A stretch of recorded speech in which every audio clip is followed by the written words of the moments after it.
शिवाय। मैं ओंकार देव हो अथवा दानव, गंधर्व हो अथवा मानव, प्रकृति के नियम सभी के लिए समान है। मैं भी न टूट नियमों का पालनहार हूं। मैं ओंकार पृथ्वी का उद्धार करते हैं। हिरण्याक्ष का कटा सिर देखकर दिति विकल होती है। हिरण्यकश्यप विष्णु से प्रतिशोध की प्रतिज्ञा करता है। दिति हिरण्यकश्यप को दैत्यों को संगठित कर पुनः स्वर्ग पर आक्रमण करने का आदेश देती है। दुंदुभि निनाद सहित असुर पृथ्वी लोक पर आक्रमण करते हैं। हिरण्यकश्यप अपनी माता दिति का शक्ति रूपी आशीर्वाद प्राप्त कर दल बल सहित पृथ्वी विजय कर वापस अपने महल में लौटता है।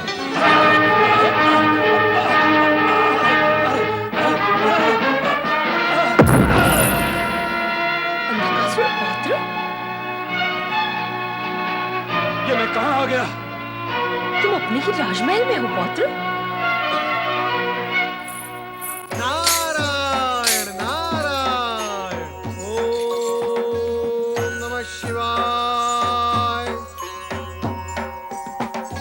आओ नारद, क्या ये दोनों देवियां कैलाश पर तुम्हारी ही प्रेरणा से आई हैं? भोलेनाथ, आप तो सर्वज्ञ और अंतर्यामी हैं।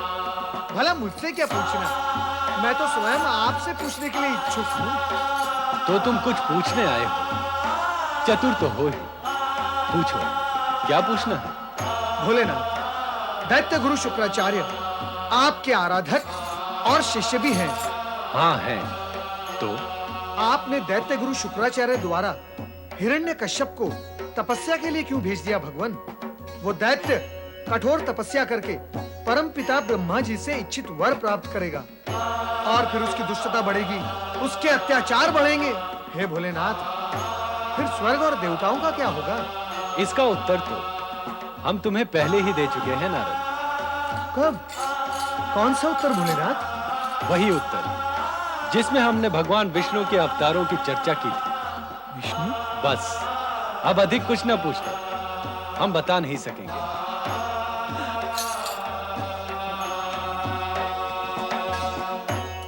ओम नमः शिवाय। पिता हिरण्याक्ष! मैं तुम्हारे मन की दशा समझ रही हूँ। सेनापति दुंदुभि निनाद के साथ तुम्हारा विवाह अवश्य होगा, किंतु हिरण्यकश्यप की तपस्या सफल होने के बाद। ब्रह्मदेवाय नमः। ओम ब्रह्मदेवाय नमः।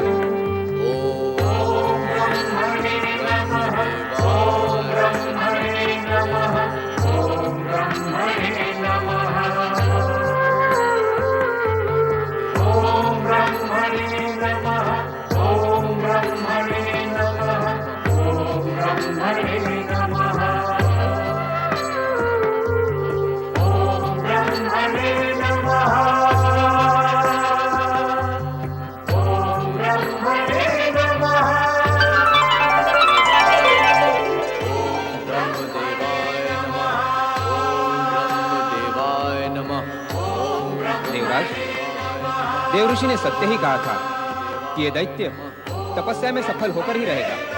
इसकी सफलता हमारे लिए कष्टों का कारण होगी देवराज। इसका उपाय करना ही होगा। इसकी तपस्या खंडित करनी ही होगी, क्योंकि यह निश्चित है, यदि यह सफल हो गया तो अनर्थ हो जाएगा, अनर्थ। आप सब अपनी अपनी शक्तियों का प्रयोग करें और इसे यहां से भगा दें। ऐसा ही करना होगा।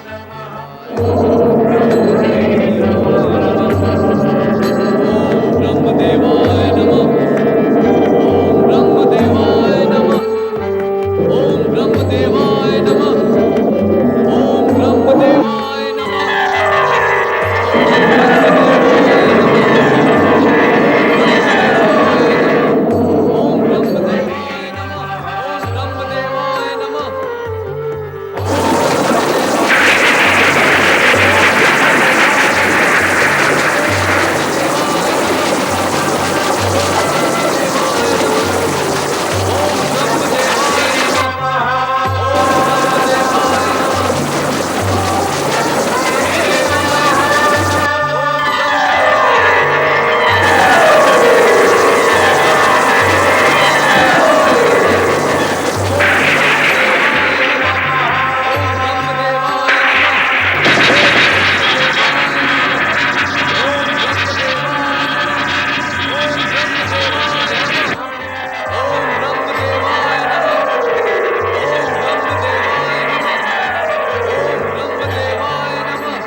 देवगण इसकी तपस्या खंडित करने के लिए कोई अन्य उपाय करना होगा।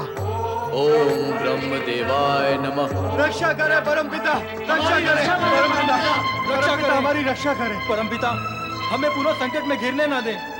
परमपिता। अब आप ही हमारा उद्धार कर सकते हैं। देवराज, ये क्या है? आप जब तब आकर हमारा ध्यान भंग कर देते हैं, सृष्टि रचना के कार्य में बाधा पहुंचाते हैं। ये सब क्या आप देवगण को शोभा देता है? अकारण नहीं ब्रह्मदेव, कारण उत्पन्न होने से ही हम उपस्थित हुए हैं। कारण तो कभी समाप्त नहीं होंगे, तो क्या आप सदा हमारा ध्यान भंग करते रहेंगे? अपने कष्टों के निवारण और स्वार्थ पूर्ति के लिए समय असमय त्रिदेवों के कार्य में बाधा डालने की कुटैव हो गई है आपको। यह आपके लिए उचित नहीं है। ध्यान भंग करना, वह कार्य में बाधा पहुंचाना हमारा उद्देश्य नहीं होता है ब्रह्मदेव।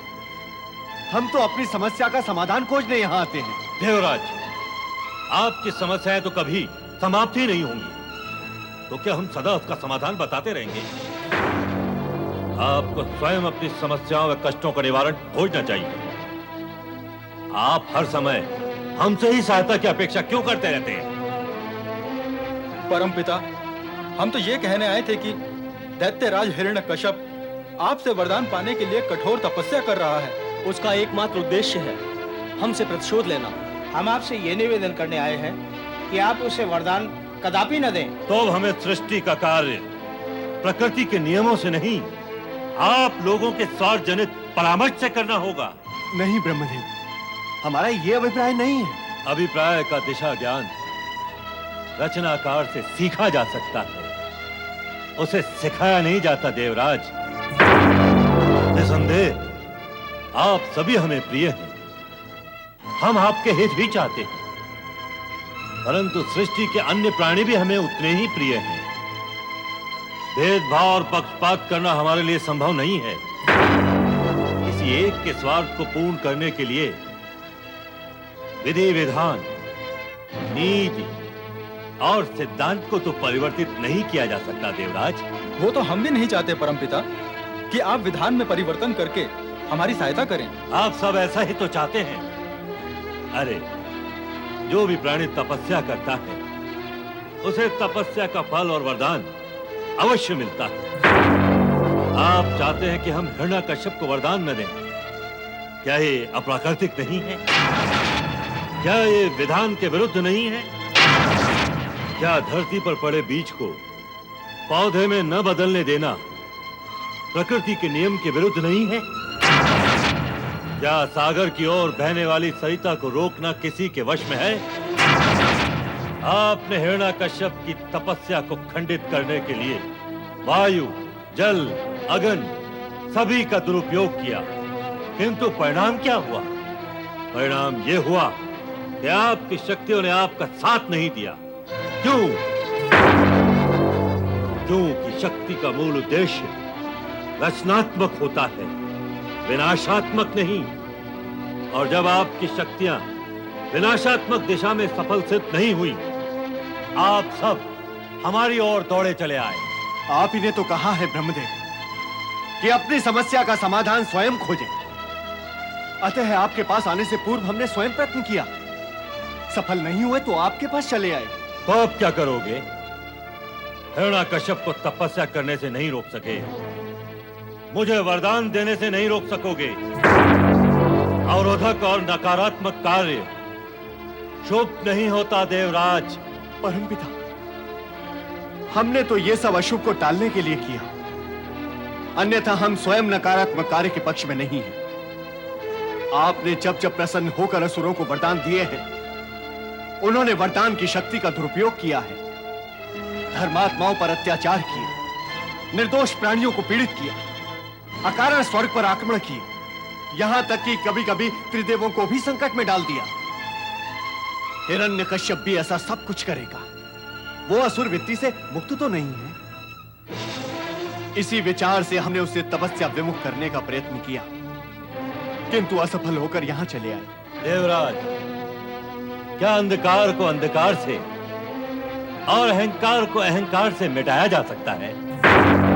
क्या अंधकार को मिटाने के लिए प्रकाश और अहंकार को मिटाने के लिए ज्ञान की आवश्यकता नहीं होती। दुर्बलता का रुदन करोगे तो दुर्बलता में ही वृद्धि होगी। अरे उसे दूर करने के लिए क्या शक्ति का संचय करने की आवश्यकता नहीं होती? हिरण्यकश्यप दैत्य होते हुए भी तपस्या करके शक्ति और वरदान प्राप्त कर सकता है, तो आप सब देवता होकर भी शुभ कार्यों के बल पर अधिक बलवान नहीं हो सकते? अरे दुर्बल और भयभीत होकर दूसरों को मिटाने की अपेक्षा स्वयं कोई शक्तिवान क्यों नहीं बना लेते? क्या वह आपको मिटा ही न सके? वरदान तपस्या का प्रतिदान होता है। यदि हमने वरदान देने की परंपरा को समाप्त कर दिया तो इस जगत से धर्म और तपस्या का महत्व ही समाप्त हो जाएगा। वरदान तो हिरण्यकश्यप को प्राप्त अवश्य होगा। आपके लिए भी मार्ग खुला है, आप भी प्रयत्न करें, आपको उससे बड़ी उपलब्धि प्राप्त हो सकती है। स्वामी, हिरण्यकश्यप की तपस्या आज सर्वत्र चर्चा और चिंता का विषय बन गई है। मेरा विचार है कि उसे वरदान देने का विचार आप त्याग ही दें। नियम में अपवाद भी तो हो सकता है। यह नियम के साथ साथ सिद्धांत का प्रश्न भी है देवी। उसके गणित में कभी अपवाद नहीं हो सकता। क्या कभी ऐसा हुआ है अथवा भविष्य में ऐसा हो सकता है क्या कि 1 और 1 3 अथवा 4 हो जाएं? परामर्श सदा नीति और न्याय संगत होना चाहिए। हम आपका परामर्श स्वीकार नहीं कर सकते। हमारा हर कार्य भगवान शिव और श्री हरि विष्णु के समर्थन से ही संपन्न होता है। 1 और 1 के 3 मान लेने के अपवाद की स्वीकृति वे हमें कदापि नहीं देंगे। इस विषय पर और विवाद करना व्यर्थ है।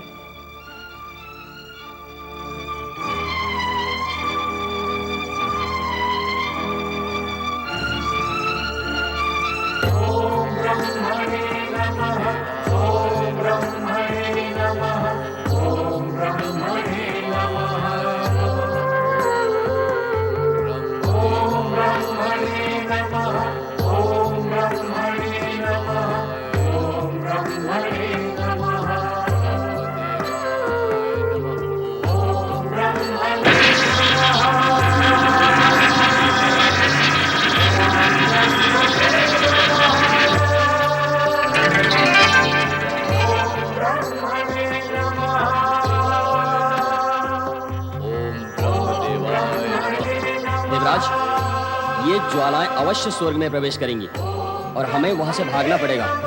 आप इस दैत्य की तपस्या भंग करने का कोई शीघ्र उपाय करें देवराज। ओम ब्रह्मदेवाय नमः। मैं इस बार ऐसा उपाय करूंगा मेघदेव कि ये दैत्य अपनी तपस्या त्यागने पर विवश हो जाएगा।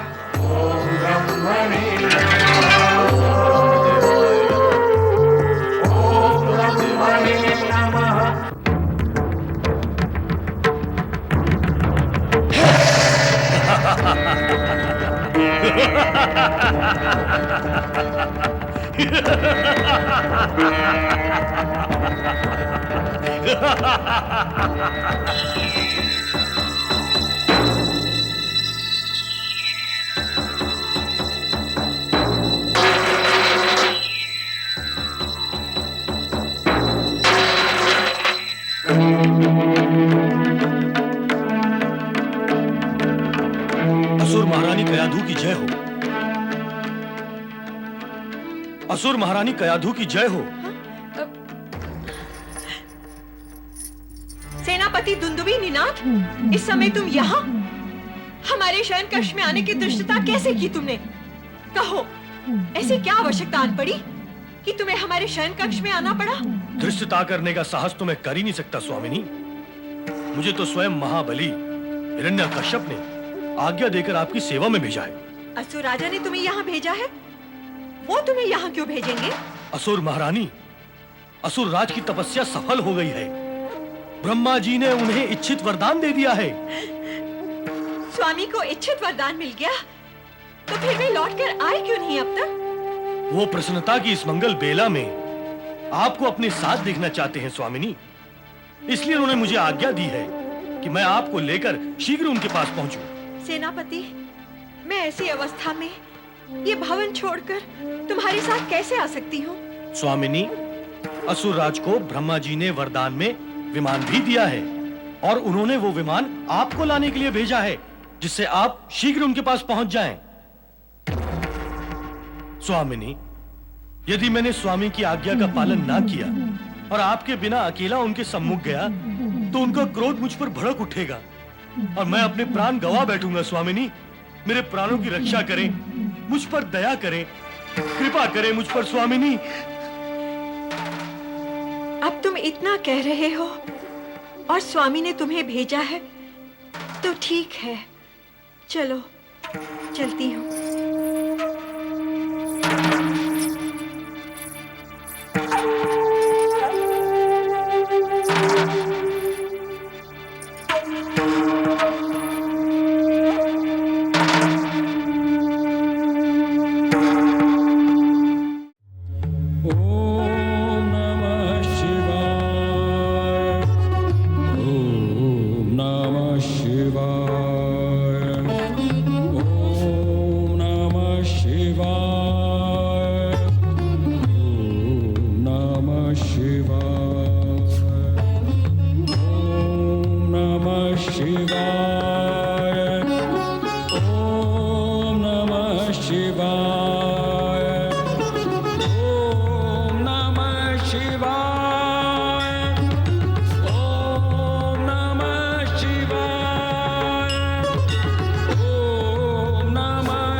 Oh